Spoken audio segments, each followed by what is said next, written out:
What's up, guys? Claude Johnson here. Got my morning coffee, so we're live. We're shooting Pentatonic Chops. Got my video guy John with me, hanging out.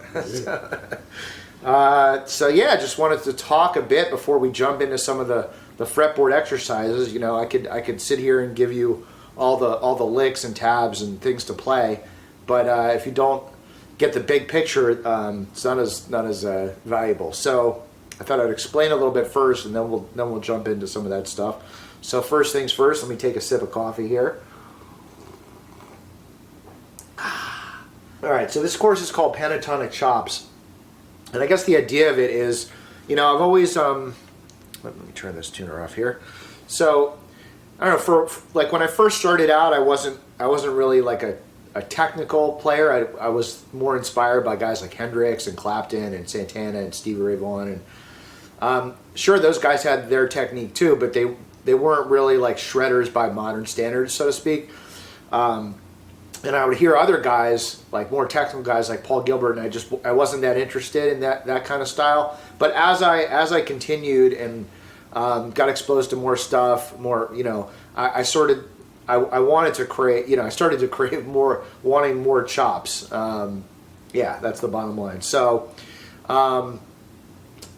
I like guys like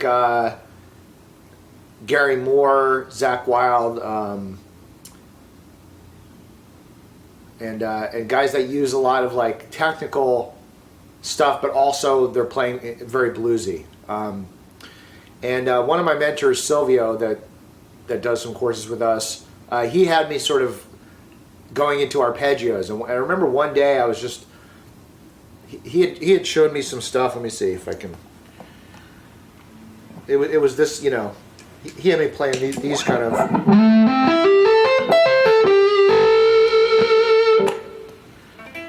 Oh.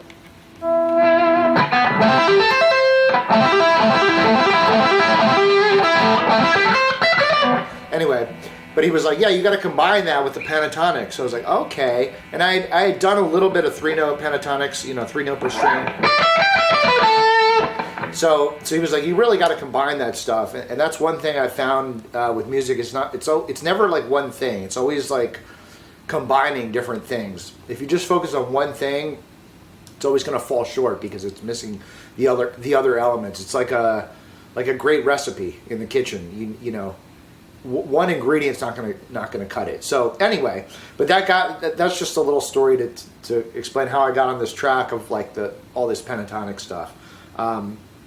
You know, I think the pentatonic scale can sort of get a bad rap because guitarists tend to think of it as like a beginner scale. And like I said, it's not one thing, but you know, the pentatonics can be great. You know, going back to my favorite players, you know, guys like Hendrix would use those sounds all the time, and to me, it just hits home. And you know, when you play something, it's just pure soul. You know, it's I think Vernon Reid said, when you play something bluesy, it brings everyone home. So I wanted to keep that kind of sound. And again, you can throw in other things.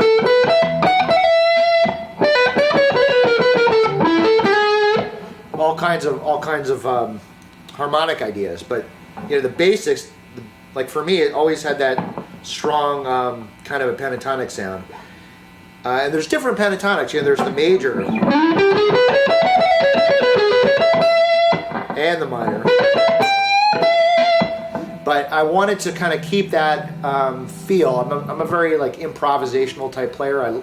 I love the idea of just being able to play what I feel in the moment, and that's a big part of the blues. So I didn't want to become one of those like shredders where it's just a lot of like kind of like pre-memorized arpeggios and that kind of stuff. So I wanted to keep the bluesy feel, but be able to play in a more technical way, and that's what kind of led me to these 3-note per string pentatonics.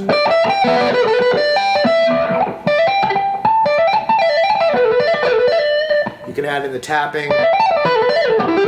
We'll get into that later, but